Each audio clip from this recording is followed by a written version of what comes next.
Rick Novak was having a particularly bad day even before the aliens showed up.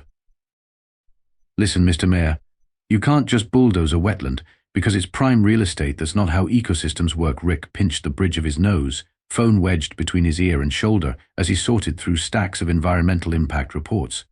No, frogs aren't basically useless. They're indicator species. Their presence tells us hello. Hello. The line went dead. Rick tossed his phone onto the cluttered desk of his conservation office and sighed. After 15 years as North Dakota's most outspoken wildlife conservationist, he was used to being hung up on by politicians, developers, and once, memorably, by his own mother when he wouldn't stop talking about endangered prairie chickens during Thanksgiving dinner. The office walls were plastered with faded posters of wolves, eagles, the creatures Rick had dedicated his life to protecting. A hand-painted sign above his desk read, "They can't speak for themselves." Another day saving the world, one ignored phone call at a time, he muttered, reaching for his lukewarm coffee. That's when his window exploded. Not with the sound of breaking glass, but with light, brilliant, impossible light that seemed to bend around the edges of reality. Rick's coffee mug slipped from his fingers, shattering on the floor in perfect synchronization with his understanding of the universe. Richard Novak said, a voice that somehow sounded like it was speaking through a mouthful of marbles and a pipe organ simultaneously. "Your presence is required by the Galactic Council." Rick blinked at the shimmering, vaguely humanoid figure hovering 3 inches above his carpet. "I'm hallucinating." That breakfast burrito was definitely past its expiration date. "We assure you this is quite real," said the figure, which now resolved into something with too many limbs and skin that rippled like oil on water. "I am emissary Glix of the Galactic Council. We regret the abruptness of this contact, but circumstances necessitate haste." "Right." Of course, Rick nodded slowly. "The Galactic Council. As one does. Is this about the time I released those captive-bred ferrets without proper permits? Because I maintain that was the right call ethically, if not legally." Glix made a sound like a balloon deflating through a kazoo. "Humor. How very human. No, this concerns a matter of grave importance. You have been selected as humanity's representative." "Selected? By whom?" "There wasn't an election. I'm pretty sure I'd remember if I ran for humanity's representative. Selection was based on optimal qualification parameters. Your species conservation ethos combined with your particular neural patterns made you the ideal candidate." Rick stared. "You're saying out of 8 billion humans I'm the best choice? Me? The guy who once got into a fistfight with a cattle rancher over prairie dog colonies?" "Precisely because of such incidents. Your dedication to preserving ecological balance, despite personal cost, is exactly what the Council requires." "I need to sit down." Rick collapsed into his chair. "Actually, I am sitting down. I need to stand up." He stood. "No, that's worse." Glix's form shimmered with what might have been impatience. "The Council awaits. All will be explained aboard our vessel." Whoa. "I'm not going anywhere with you. I have reports to file, creatures to save, and a very important date with my couch and a frozen dinner tonight." Richard Novak, Glix said with newfound gravity, "Humans were never the random evolutionary accident you believe yourselves to be. You were designed, cultivated. Your species was created for a specific purpose." Rick froze. "What purpose?" "You are the designated guardians, the keepers, the cosmic zoo attendants, if you will." "The cosmic? What? Your entire planet is merely one preserve in a vast network. And now the most dangerous exhibits have escaped." Glix extended a limb that wasn't quite an arm. "We require the services of Earth's foremost predator wranglers. We require humans." Rick stared at the alien, then at his broken coffee mug, then back at the alien.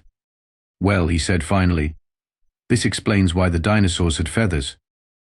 "This is not a spaceship," Rick declared, standing in what appeared to be an endless biodome filled with alien vegetation. "This is a greenhouse having an identity crisis." Glix's body rippled in what might have been the alien equivalent of a shrug. "Our vessels are living constructs. They find your Earth vessels quite primitive, like traveling in a hollowed-out rock." "Hey, don't knock hollowed-out rocks." "They got us to the moon." Rick cautiously touched a purple frond that seemed to be breathing. It curled around his finger affectionately. Okay, that's disturbing. The council awaits in the central chamber. Glix glided forward on what Rick now realized wasn't the floor but some kind of living conveyor system. So, this Galactic Council, Rick said, jogging to keep up. They're what? Space politicians? Cosmic bureaucrats? They are the administrative body overseeing all preserved worlds and their designated guardian species. And we're one of these preserved worlds. Earth is just some kind of alien national park. More accurately, a specialized containment facility, Glix said, as they approached a massive arched doorway composed of what looked like crystalline coral. Earth houses some of the most dangerous evolutionary experiments in the galaxy. Wait, what? I thought you said we were the Guardians. Oh, you are. But your planet also contains the results of several particularly ambitious genetic projects. The doors parted, revealing a vast chamber where 7 distinctly alien beings sat in a semicircle. Rick froze in the doorway, suddenly acutely aware of his coffee-stained shirt and the ferret fur clinging to his pants. The human has arrived, announced a being that appeared to be made entirely of blue light arranged in the rough shape of a squid. Hi, Rick managed. Rick Novak, North Dakota Wildlife Conservation Department. I'm guessing you're not here about the prairie chicken restoration project. A sound like distant wind chimes filled the room, which Glix whispered was their version of laughter. Human humor truly is unique, said a creature resembling a 6-legged giraffe with too many eyes. I am High Counselor Plex. Welcome aboard the Sanctuary vessel. Thanks for having me, Rick said automatically. So, Glix mentioned something about humans being designed as zookeepers. Plex inclined its long neck. A simplification, but essentially correct. Your species was cultivated to possess a unique psychological profile, one that combines empathy for other life forms with the predatory instincts necessary to contain them. We observed that most intelligent species either evolve as pure predators who destroy biodiversity, added a crystalline entity, or as pure nurturers who lack the capability to control dangerous specimens. Humans uniquely possess both traits, said Plex. You can love a creature while simultaneously understanding how to control it. You domesticated wolves, one of your planet's apex predators, and turned them into companions that would die to protect you. Rick blinked. So we're… what? The galaxy's dog trainers? More than that, Glix interjected.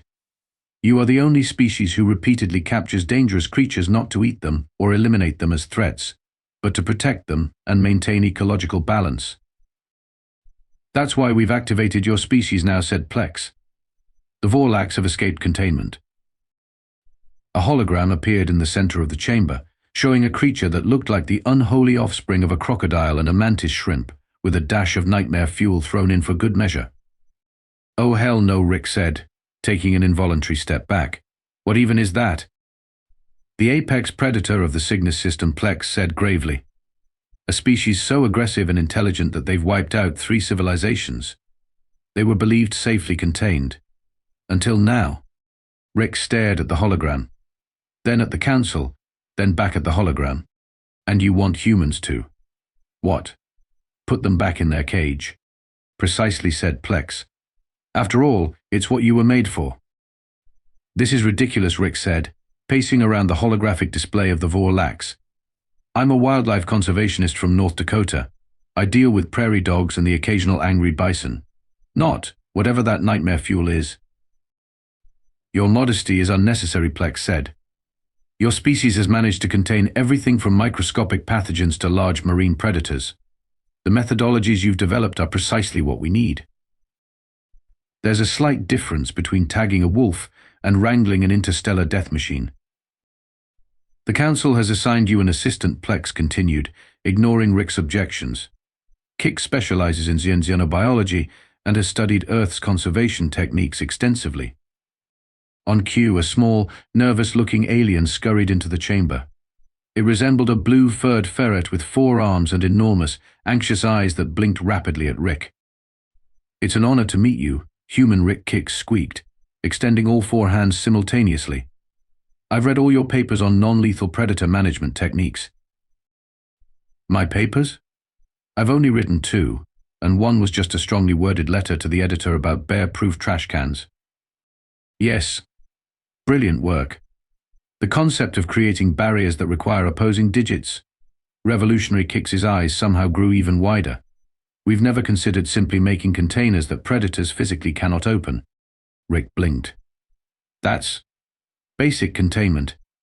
How have you been keeping dangerous species contained before now? The council members exchanged uncomfortable glances. Typically, Glix explained, we rely on automated systems or force fields, which the Vor'lax figured out how to disable. Plex added, being unfortunately as intelligent as they are aggressive. Rick pinched the bridge of his nose. So you're telling me that your advanced galactic civilization never thought to use a combination lock? More uncomfortable silence. All right, Rick sighed.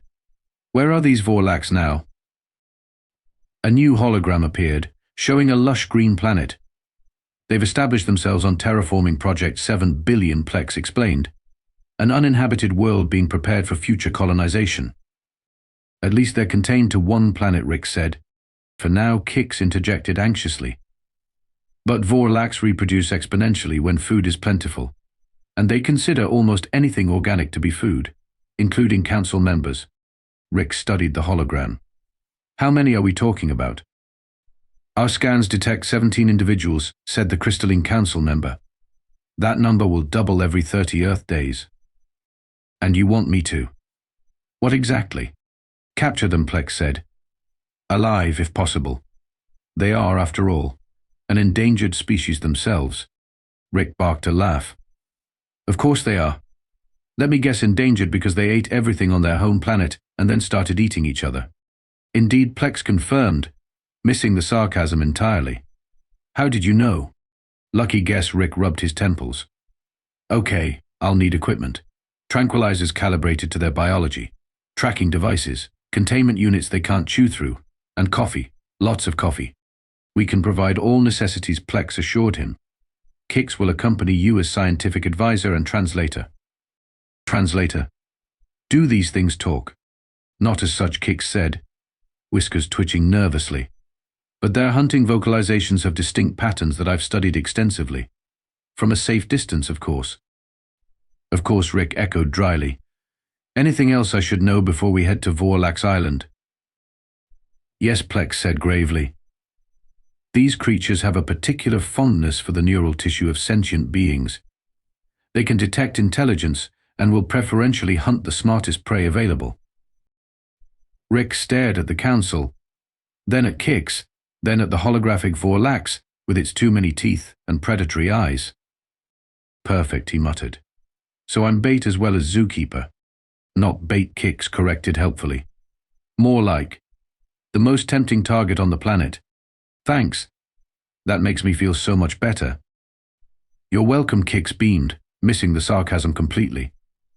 The extraction vessel leaves in 1 hour. I suggest we use that time to review the Vor'lax digestive process, just in case. Rick looked longingly back toward the entrance, wondering if he could make a run for it.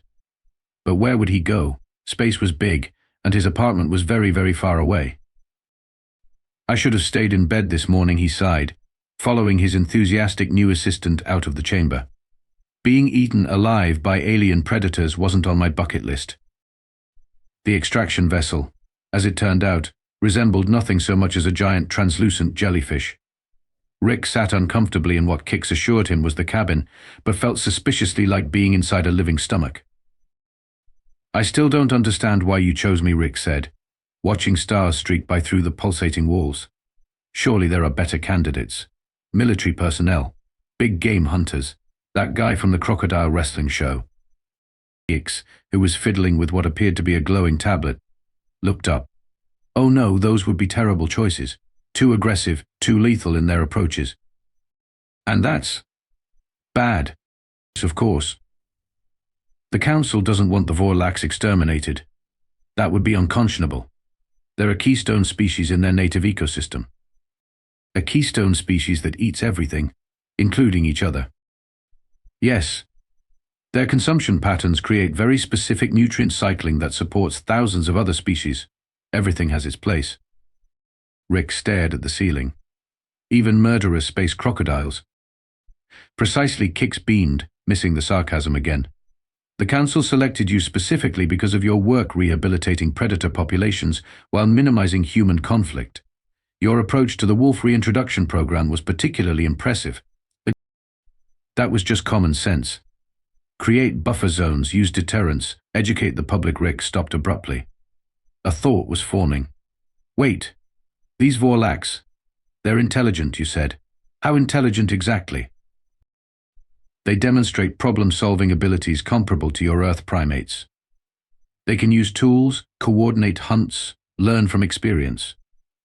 But they're not sentient. Not like us or the Council. No, they're pure predatory instinct, just extremely efficient at it. Kix's whiskers twitched nervously. Why do you ask?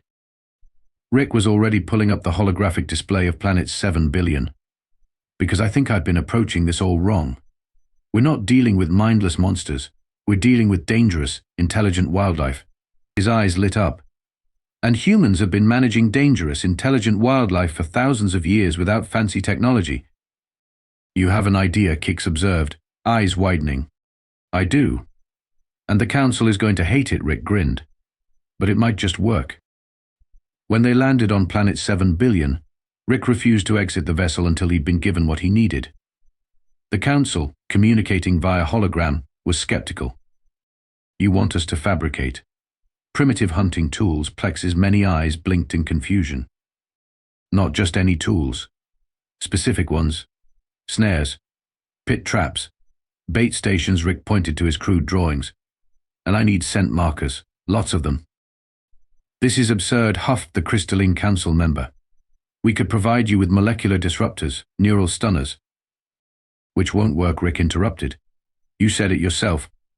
The Vor'lax are smart enough to disable your technology, so we go low-tech. Primal. We use what humans used before we had fancy gadgets.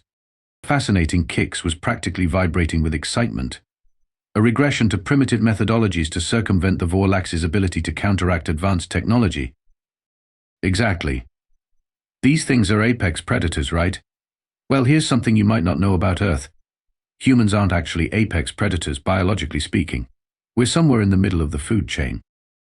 Then how did you come to dominate your planet? Plex asked. Rick tapped his temple. We outthink our prey and our predators. We study behavior, set traps, and use the environment to our advantage. We don't overpower, we outsmart. Kix was nodding enthusiastically. It's true. Humans ascended to dominance not through physical prowess but through cognitive adaptation and tool use. So here's the plan, Rick said, pulling up the map again. We're going to establish a perimeter using scent markers that mimic Vor'lax territorial pheromones. Inside that, we create a series of funnel traps leading to a central containment area. Then we use bait to draw them in one by one. And what will you use as bait? Plex asked warily. Rick grinned. That's the best part. We use the one thing every predator can't resist, which is an easy meal. Rick pointed to himself. Me, or rather a holographic projection of me, looking vulnerable and delicious. Kix made a distressed squeaking sound. But if the projection fails, it won't. Because while the Vor'lax are focused on the hologram, real me will be safely hidden, monitoring everything and closing the traps. The Council members exchanged glances. Finally, Plex spoke. This plan is primitively elegant. We approve. Great, Rick said, clapping his hands together. Now, let's go hunting for the galaxy's most dangerous predator, with sticks and stones. Kix moaned softly. We're going to die. Probably, Rick agreed cheerfully. But if we don't, it'll make one hell of a story. This, Rick whispered from their camouflaged blind, is completely insane. The jungle of planet 7 billion resembled Earth's rainforests if they'd been designed by someone on hallucinogens. Massive purple-veined leaves dripped with luminescent sap, and fungal structures taller than trees pulsed with bioluminescent rhythms. The air smelled like cinnamon and seawater. Is that good or bad? Kix whispered back, 4 arms clutching various monitoring devices. Human idioms confuse me. Both. We're trying to catch space monsters with what amounts to glorified bear traps. It's either brilliant or suicidal. They'd spent 3 days setting up their trap network. Rick had insisted on doing most of the work personally, dismissing the robotic helpers the Council offered. The Vor'lax can detect technology, he'd explained, but they won't notice structures that blend with the environment. Now the trap was set.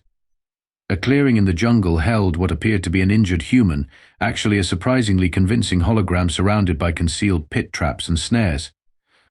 The perimeter was marked with synthetic Vor'lax territorial pheromones, designed to channel the predators along specific paths. "Remember," Rick whispered, "when they come, don't move. Don't breathe loudly. Don't even blink too hard." "My species has 17 eyelids per eye," Kix chittered nervously. "Blinking is rather complicated for us." "Then close all 17 and keep them that way." A distant roar silenced them both. It sounded like nothing Rick had ever heard, part crocodile bellow, part insect chittering, amplified to bone-rattling volume. "That's a dominant male," Kix whispered, voice trembling. "Approximately 3 kilometers away and approaching rapidly." Rick checked his primitive but effective monitoring system. Threads stretched across likely approach paths, attached to small bells. They hunt alone, unless taking down very large prey. For a single human-sized meal, one would be sufficient. Comforting. The bells on the eastern approach tinkled softly. Rick tensed, hand hovering over the trap activation control, a simple rope pulley system that would trigger closures across the network. "It's testing the perimeter," Kix whispered. "It senses the territorial markings." In minutes stretched like hours. Then, with a suddenness that made Rick flinch, a massive shape crashed through the underbrush into the clearing. The Vor'lax was even more terrifying in person. Nearly 4 meters long, its reptilian body supported an insectoid head with compound eyes and slicing mandibles. Armored plates shifted along its spine as it moved with a predator's deliberate grace toward the holographic Rick, which was programmed to make small, tempting movements. "Steady," Rick breathed, barely audible. The Vor'lax paused, mandibles clicking as its compound eyes surveyed the clearing. It took a step forward, then another. "It's not following the path," Kix hissed. "It's going to miss the primary trap." Rick remained calm. "Secondary trap will activate when it reaches the hologram. Just wait." The creature stalked closer to the holographic Rick. 10 meters. 5 meters.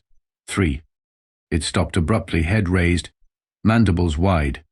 "It senses something's wrong," Kix whispered. The Vor'lax turned its head, compound eyes sweeping the tree line, directly toward their hiding spot. "It smells us," Rick realized with horror. "Plan B. Now." "What's Plan B?" Kix squeaked. "Run," Rick shouted, yanking the emergency cord. All traps activated simultaneously as Rick and Kix burst from their blind. The Vor'lax roared and lunged, not at the hologram but straight toward them. Rick had anticipated this possibility. As the creature charged, its foot triggered a hidden pressure plate. The ground beneath it collapsed into a pit far deeper than necessary for containment. "Keep going," Rick shouted to Kix as they sprinted through the jungle. Behind them, the Vor'lax's enraged roars echoed, followed by the distinctive sound of a very large creature realizing it was falling, then a massive impact. They skidded to a stop at a safe distance. Rick pulled out a viewing screen connected to camouflaged cameras. Did we get it?" Kix panted. On screen, the Vor'lax thrashed at the bottom of the pit, very much alive but thoroughly trapped. Rick grinned, adrenaline still pumping. 1 down, 16 to go. 16, Kix's voice rose an octave. "We almost died catching one." "Ah," Rick said, his grin widening. "But now we know what doesn't work. And knowing that is half the battle." "What's the other half?" Kix asked weakly. Rick's eyes gleamed with the primal satisfaction of a successful hunt. "Doing better next time." 17 Vor'lax. Captured alive and properly contained, Rick announced, striding into the council chamber with the confident swagger of someone who had stared death in its compound eyes and lived to tell about it. His clothes were torn, his face scratched, and he smelled strongly of alien jungle, and what Kix had informed him was Vor'lax territorial, marking fluid, a scent somewhere between skunk spray and overripe durian. The council members sat in stunned silence. "Impossible," the crystalline entity finally said. "Our simulations gave your primitive methods a 2.7% chance of success." Rick shrugged. Never tell a human the odds. We take it as a challenge. Kix bounced excitedly beside him, all four arms gesturing wildly. It was remarkable. For the dominant males, conservationist Rick used pit traps. For the hunting pairs, he created false territorial disputes. For the juveniles, he used the adults' own scent markers to create containment corridors. I merely applied basic wildlife management principles, Rick said with false modesty. Study the behavior, understand the ecology, and work with natural instincts rather than against them. But you used almost no technology, Plex marveled.